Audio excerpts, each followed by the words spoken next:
만약 내일 대만에서 전쟁이 나면 아이폰, AI 서버, 자동차, 무기 생산이 모두 동시에 멈춘다면 믿으시겠습니까? 이걸 가장 두려워하는 나라는 대만도, 중국도 아닙니다. 바로 미국입니다. 그리고 미국은 이미 결정을 내렸습니다. 반도체를 지킬 나라, 일본입니다. 최근 일본에서 중요한 정치적 변화가 일어났습니다. TSMC 공장, ASML 장비, 반도체 생태계가 일본으로 빠르게 움직이고 있습니다. 이건 우연이 아닙니다. 안보와 경제가 맞바뀐 결과입니다.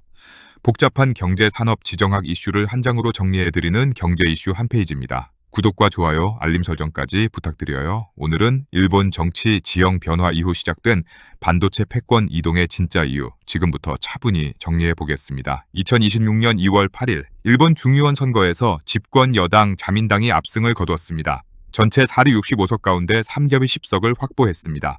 단독으로 3분의 2 개헌선을 넘겼습니다. 이제 일본 정부는 연정 파트너나 야당 눈치를 보지 않고 국가 전략을 속도감 있게 밀어붙일 수 있게 됐습니다.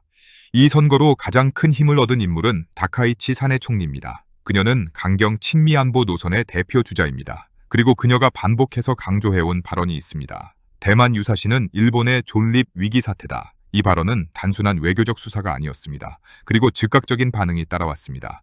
다카이치 총리가 2025년 11월 국회에서 대만 유사시 일본의 군사 개입 가능성을 시사하자 중국은 즉각 반발했습니다. 쉔젠 주오사카 중국 총영사는 자신의 SNS에 제멋대로 뛰어든 그 더러운 목을 한순간에 망설임 없이 베어버릴 수밖에 없다라는 극단적인 표현을 올리며 다카이치 총리를 위협했습니다. 중국 외교부는 공식 브리핑을 통해 대만 문제는 중국의 핵심 이익이며 외부 세력의 개입은 절대 용납할 수 없다. 일본은 역사적 책임을 직시하고 대만 문제에서 신중하게 행동해야 한다. 중국 관영 매체들은 한 발 더 나아갔습니다. 일본이 전쟁의 길로 가고 있다. 대만 문제에 개입할 경우 심각한 대가를 치를 것. 심지어 중국 정부는 일본 여행 자제령까지 내렸습니다. 이 반응은 단순한 외교적 불쾌감 표시가 아닙니다. 중국은 이 발언을 안보 발언이 아니라 노선 변경 선언으로 받아들였습니다. 그러나 중요한 포인트가 있습니다. 다카이치의 발언은 중국을 설득하기 위한 말이 아닙니다. 오히려 중국을 자극할 것을 계산한 발언에 가깝습니다. 이 발언의 진짜 청중은 미국입니다. 일본은 이 발언을 통해 미국에게 명확한 메시지를 보낸 것입니다. 우리는 모호한 동맹이 아니다. 대만 문제에서 물러서지 않는다. 인도-태평양 전략의 최전선에 서겠다. 중국이 강하게 반발할수록 이 메시지는 더 선명해집니다. 그리고 미국은 이 신호를 정확히 읽었습니다.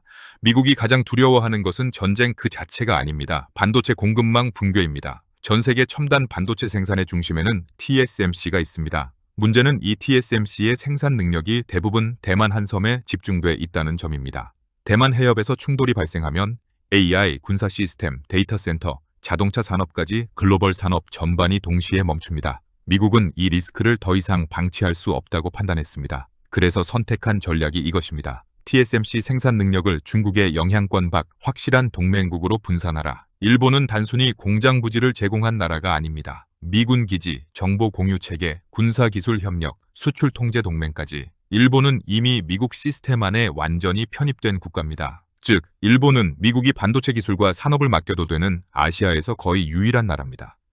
중국이 강하게 반발할수록 일본의 전략적 가치는 미국 입장에서 오히려 더 커집니다. 현재 일본 구마모토 현에는 TSMC의 일본 법인 JASM 제1공장이 2024년 말부터 가동을 시작했습니다. 12나노에서 28나노 공정을 생산하며 자동차용 반도체를 중심으로 돌아가고 있습니다. 이 공장은 미국이 승인한 첫 번째 탈대만 실험입니다. 그리고 이 실험은 성공으로 평가받고 있습니다. 더 중요한 것은 제2공장입니다. 당초 제2공장은 유가 12나노 공정 생산 계획이었습니다. 하지만 2026년 2월 계획이 바뀌었습니다. TSMC는 구마모토 제2공장에서 3나노 첨단 반도체를 생산하기로 결정했습니다.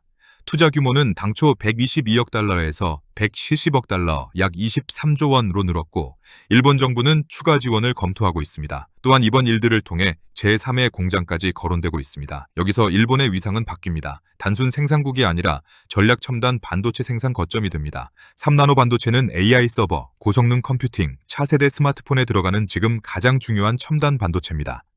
이 기술은 TSMC가 대만에서만 생산하던 것입니다. 삼성전자도 3나노를 생산하지만 파운드리 시장에서 TSMC가 압도적입니다. 일본 구마모토에서 3나노를 생산한다는 것은 일본이 단순한 협력국이 아니라 미국의 핵심 반도체 동맹이 됐다는 뜻입니다. 대만 유사시 TSMC가 일본으로 이동할 수 있는 현실적인 피난처가 만들어진 것입니다. 첨단 반도체의 진짜 열쇠는 공장이 아니라 장비입니다. 네덜란드의 ASML은 EUV 장비를 전 세계에서 유일하게 생산합니다. 미국, 일본, 네덜란드는 이 기술을 함께 통제하고 있으며 중국의 접근은 차단돼 있습니다. 지금 벌어지고 있는 그림은 분명합니다.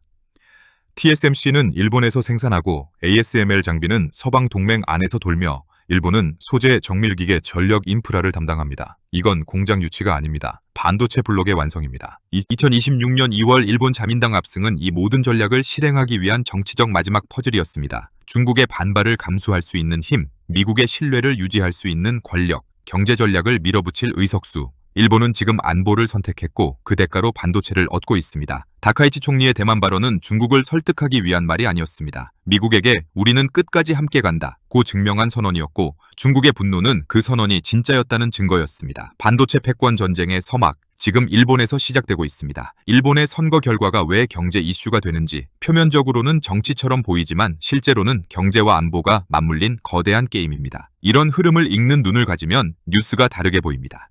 경제 이슈 한 페이지는 복잡한 세상을 한 장으로 정리해 드립니다. 구독과 좋아요, 세상을 읽는 눈을 키우는 첫걸음입니다. 다음 이슈에서 만나겠습니다.